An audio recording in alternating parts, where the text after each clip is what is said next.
સિંધુ જળસંધિનો અંત લેવાનો એક મહત્વનો નિર્ણય લેવાયો. 1960માં ભારત અને પાકિસ્તાન વચ્ચે આ જળસંધિ થઈ હતી, જેની મધ્યસ્થતા વર્લ્ડ બેન્કે કરી હતી. એક રીતે આપણા પર આ જળસંધિ થોપાઈ ગઈ હતી.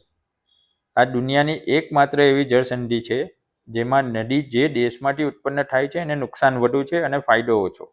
પાકિસ્તાન તેની 16 મિલિયન હેક્ટર ખેતીલાયક જમીનમાંથી 80% અને કુલ પાણીના ઉપયોગના 93% માટે સિંધુ નદી પ્રણાલી પર આધાર રાખે છે. આ સિસ્ટમ પાકિસ્તાનના 23.7 કરોડ લોકોને ટેકો આપે છે અને ઘઉં, ચોખા, કપાસ જેવા પાક દ્વારા પાકિસ્તાનના જીડીપીમાં 1/4 ફાળો આપે છે. પાકિસ્તાનની પહેલેથી નબળી અર્થવ્યવસ્થા પર ખૂબ ગંભીર અસર થશે આને બંધ કરવાથી.